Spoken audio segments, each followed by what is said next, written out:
Well, hi there once again. Michael Murphy here from Leaderscape. We're in crazy times in the middle of re-engineering, redesigning church as, in our era anyway, I've never seen it before. I am delighted today to be joined by a longtime friend. We've known each other for decades, actually. Met very, very young. And Ross Winchester. Hey, Ross, how you doing? Thanks for joining us. Good, Michael. Great to be here. Thanks for inviting me. Ross has got a very unique story in many ways. And so though the subject of our conversation today may be a little eclectic, but I thought it'd be really good. He's been serving God for about 37 years, 11 years as a cross-cultural missionary in Thailand, and then worked for a missions agency for a whole bunch of years, and then has been working in China.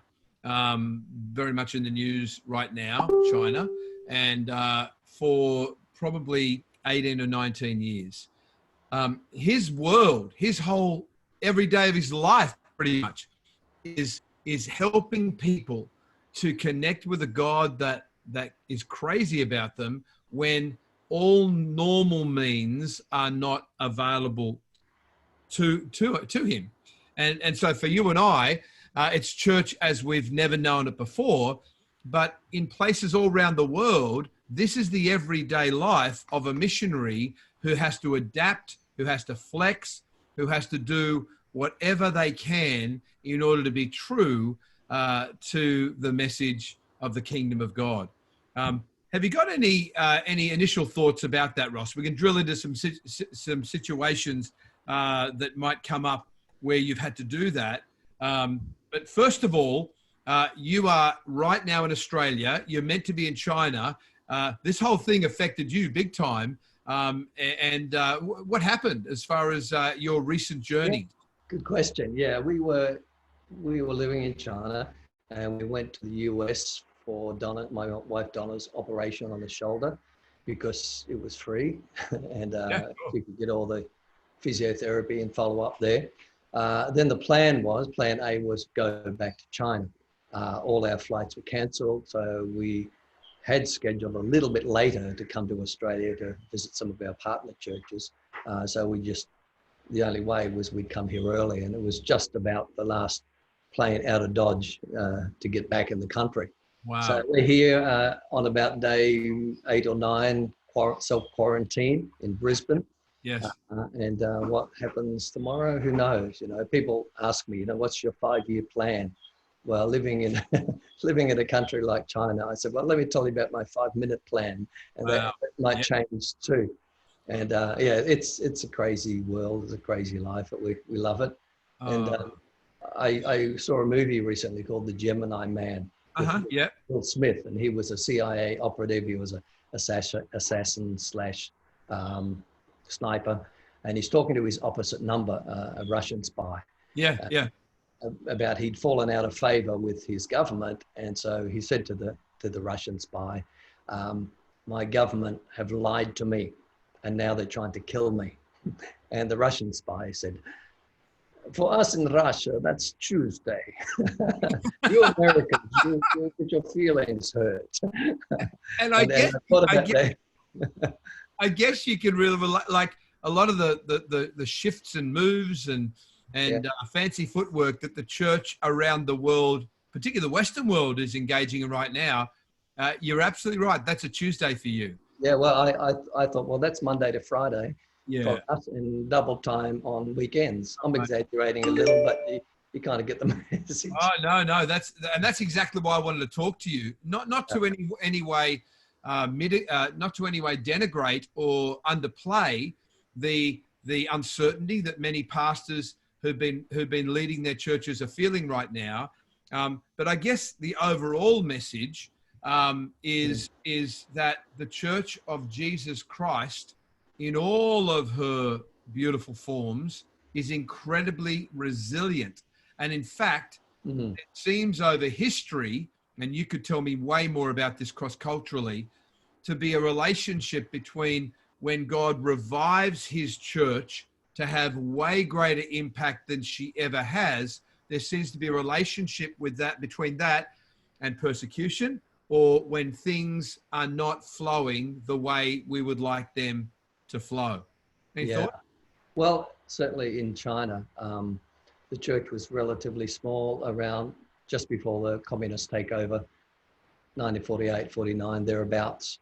And when the communists took over, they kicked all the missionaries out and they put all the pastors in prison.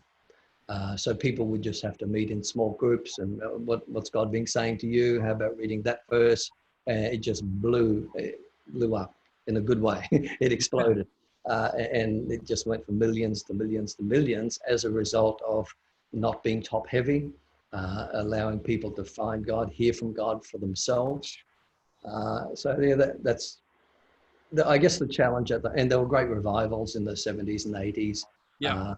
Tremendous persecution, tremendous revivals. And most people came to Christ because of some miracle, healing or provision or something like that.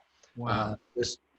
Out in the boonies and the rural areas, that's where these big revivals began. That's where they were centered. And there were no hospitals, no doctors. If there were, people couldn't afford to go there.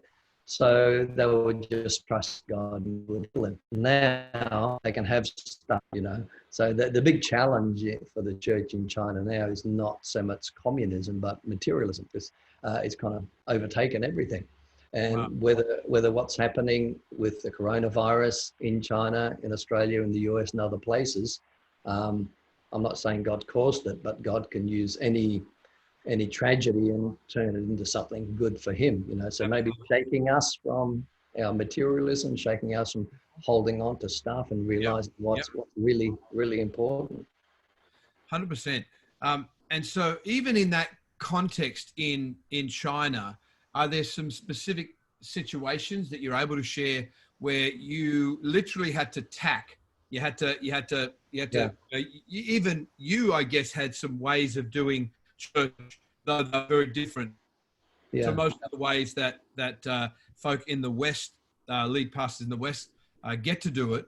But even in your context, are there situations that arose for you? And again, maybe it's every day ending in a Y. I'm not sure. But where you found yourself having to flex real quick. We've had a few of those experiences. One, we had a training facility that we developed. We got busted by the authorities. I was interrogated, detained, and then we were told, just don't do that stuff anymore, basically. So we went mobile from that point. We just traveled around the country doing mobile leadership training.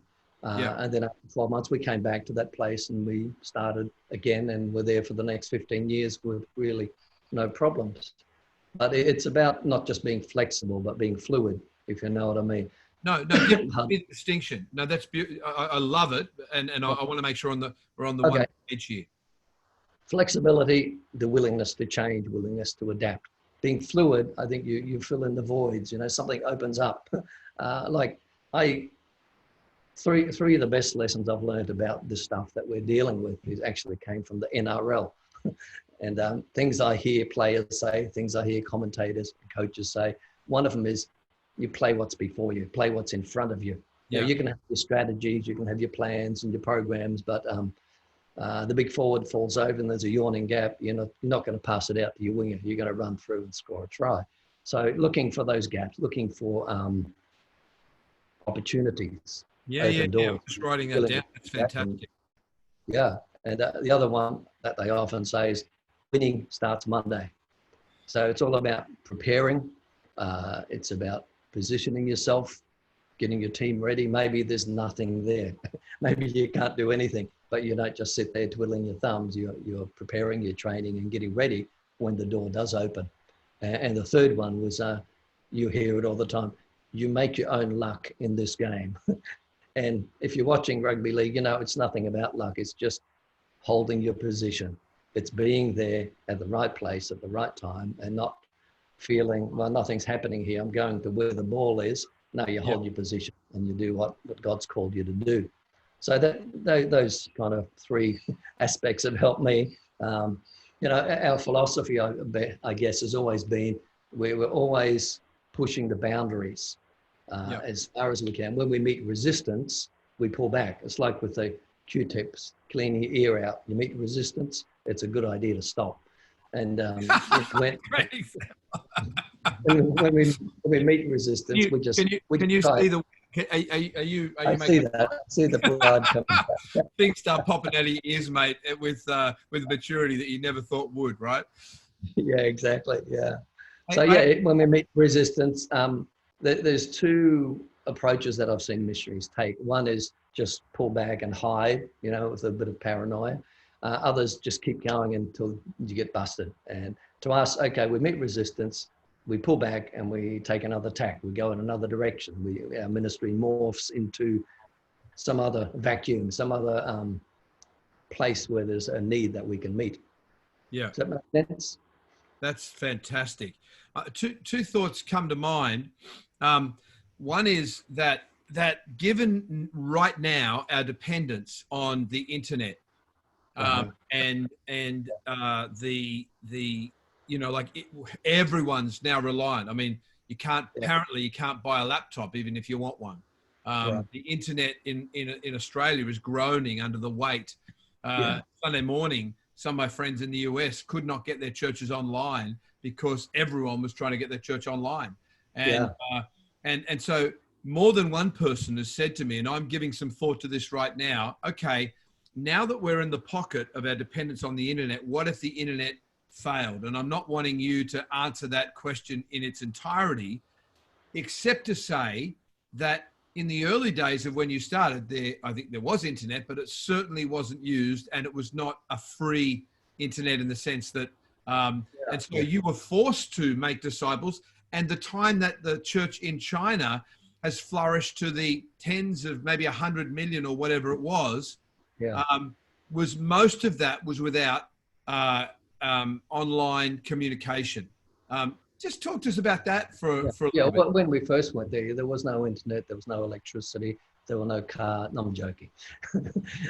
There was internet, but not like it is now, of course. And people were just connecting basically through phone. But because the government kind of listens in a lot, and even now it's so ramped up, the surveillance, they have 200 million facial recognition surveillance cameras all throughout China. Wow. And a lot of those ones that they send overseas have spyware in them as well, even doorbells and baby monitor type things. And certain types of phones. So yeah, it's viral. No, that's for real. That's not just that's real. That's real. That's wow. why, like, Pentagon won't allow Huawei phones in there because they know what's in there, and that's just the tip of the iceberg. They're very, very good on surveillance. And that, what I heard just recently was the government, because there's been a huge crackdown on churches particularly over the last 2 years, with the current Grand Poobah over there. And just recently, they're taking the opportunity with the COVID virus to intensify attacks and destruction of church buildings and imprisonments, all that sort of thing. So yeah, it goes on. There's a lot of persecution, a lot of people being imprisoned, a lot of people just disappearing. And so the way that you communicate, we work with one network, and they have a membership of about 8 million people. And I can't get my head around how they actually communicate with each other and in areas of training and structure and all that. But it's done very, very unstructured. It's giving people responsibility, giving people authority, and just going and seeing them, encouraging when they can, which isn't very often when you've got that many churches, that many people. So a lot of it is just face-to-face. They can't even use the phone to connect with some people just because of the surveillance. So it's very much old school, but of recent years, everyone's connected with WeChat and WhatsApp and other apps like that. But they're a little bit afraid to use them at the moment. So it's going to be dialing back to old school to a degree. Wow. And what I'm not saying is, so the internet is going to go down and so forth, but it's certainly caused many people to think about that. Well, I asked Donna, my wife, that question. I said, what do you think would happen if, like the toilet rolls are gone out and the food, all that? We can live without that, but we can't live without internet. And what would happen if it just someone pulled the plug. It just went out. Yeah. And we didn't have an answer for that. We just thought it's going to be rioting in the streets, maybe. Oh, no, but I think that, in terms of the church, God's got a plan, and demonstrated in that is love for Chinese and for the Chinese people, and that he has effectively engaged that without, back in the day, and even now where that's not, where there is that surveillance and so forth. The other thing on my mind is you were pretty much, working not from home so much, but you're one of the senior missionaries. I don't say that in an age jab, but you've been around for a long time with enormous experience. You're a bit of a hero here in Australia in so many ways, and not only your effectiveness, but your great sense of humor and so forth. How did a lot of pastors right now, they're not going into an office, they're home, it's isolation like you're in right now. And did you do anything to help keep you effective or efficient in what you were doing? Because I'm sure there'd be times where oh man, I just don't want to do anything right now and so forth. And again, that's legitimate at times. But any tips like that where you're operating pretty much independently? And you've got to build a team that are remote, which is a lot of your team were. A lot of your relationships, you weren't with them daily. Any tips on that? Well, I think it's good to unfocus on certain areas for a time. Like I've got a motorcycle. I'll just go out, blow the cobwebs out, go for a ride. I played for a rugby team in the city I lived for a while, and I learnt karate there. So just things that are not ministry focused. One reason is just exercise, get out there. But the other thing is just meeting people, just finding a platform or forum where you can just talk to people. It's not a church meeting. And it's amazing how many people we've seen connected with the church, connected with God, just doing stuff outside. But I'm not sure whether I'm answering your question. Is it more what would I do in the office sort of stuff? Oh, just how do you keep motivated, I guess, when like for you particularly, it's not exactly a free environment. It's a very oppressive environment in many ways. And yet you're able to continue to keep your heart and mind focused with the sense of, that you maybe were being watched and so forth. What are you, any tips like that for pastors who are finding themselves in that situation for maybe the first time in a long time? Yeah, well, we never feel so much the stress of being watched. I mean, in reality, yes, there's surveillance. They know who we are. We'd be foolish to think that they don't know who we are. What I find is that if you don't embarrass these authority figures in front of their leaders, the tendency is to leave you alone. That's changing to some degree.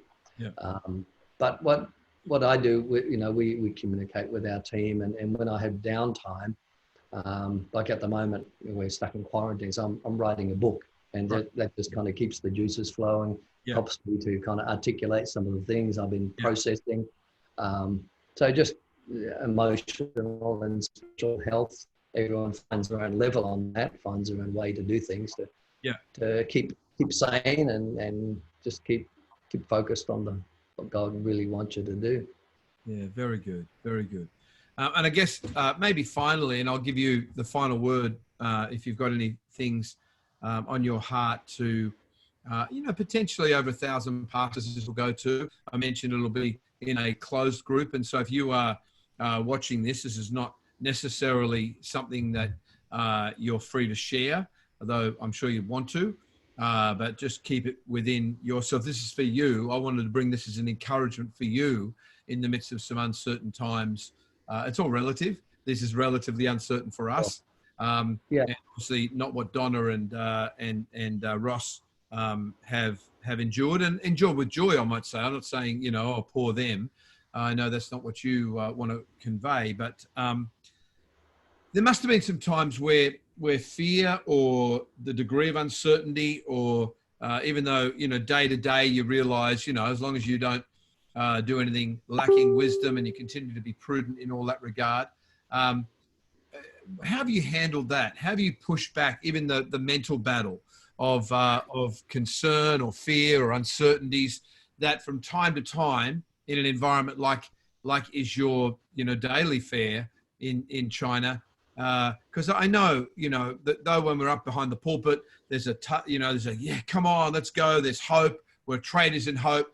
But in those moments where maybe you are 12 days into isolation, or you're 3 months or 4 months into, man, we're doing this church online thing. It was going great, and then it's flattened out a bit, and we're running out of steam, and I lost my worship leader or whatever. Yeah. Well, a couple of things. I was reading the other day in Job 42, I think it is, verse 1 and 2. After all that Job's been through, he's lost his family, lost everything, and then his counselors are giving him the wrong advice, and he's trying to work through why, what's happening. And a lot of people are like that right now. And finally, he says, now I know you can do all things, and that none of your purposes will be thwarted. So in the midst of all the chaos and the mess which we often find ourselves in, just coming back to that very simple truth, God's not taken by surprise. He's still on the throne. He knows the end from the beginning. He knows what's happening, and very good. What his plan, what his purpose is for you, for me, is going to come about as long as we just, stay focused on him. But another point, very early, we were there maybe just over 1 year in the city we're living in now. And I mentioned before, we got busted by the authorities, and I was taken away to the station and interrogated. And I was sitting there thinking, that's it. Our ministry here in China, it's over. They know who we are, our facilities compromised. They got my passport, they got our fingerprints. They know everything. So and I said, my ministry here is finished. Wow. This has been your whole life, the last 22 decades. Yeah. And it was one of those Holy Spirit moments where he just tapped me on the shoulder and said, Ross, it's not your ministry. And that sounds very simple, but to me it was, I knew that, but it was that fresh revelation. It's not your ministry, and you're going to stay here as long as I want you to stay here. Wow. So that's kind of how I've lived now. Okay. There's a lot of stuff out of my control, and I can't do anything about it. And whether it's something silly like, okay, a plane's been cancelled, flight's been cancelled, or this didn't work, money didn't come in, I can't control that. But what I can control is my attitude. Love that. Yeah. And where I'm going to look. And as I said, so we went back. We went mobile a little bit for a year, came back to that same facility, and we're there for the next 14 years. Wow. Problems. So, that's amazing. That's he's amazing. Yeah. I have one more question. Sure. It's a little bit of a theological one, and then any final word. Not about can you explain the Trinity for me, or unpack Leviticus, but I talked to a correspondent with a pastor the other day, and I said, how you going with the on-site to online? And I wish I had it with me handy. I'd read it to you. And though I appreciated his heart, it was very interesting. The attitude basically was, well, we won't be told what to do, and we're going to go ahead anyway. And it's the Bible says that, we shouldn't be, we should not forsake the assembling of ourselves. You understand the line I'm talking about here.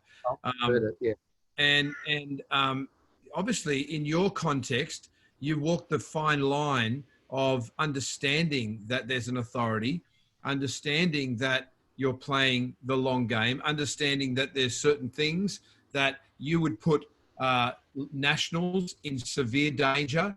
If technically, spiritually, come on, we can do this. We can preach on the street to talk about exaggerate for emphasis for a moment.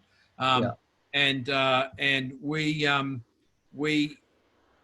you don't. You work within the boundaries in order to have the greatest impact. And for us, I don't believe it's just obeying the government, incidentally, here. I think there's a sense in which we're obeying the gospel, because Jesus is always about the vulnerable.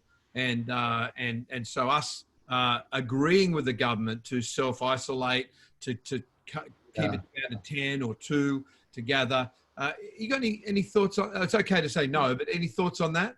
Sure. I think, and there's two different issues here that people kind of mix up and think they're one. Number one, what's happening about the self-isolation Yeah. and social distancing.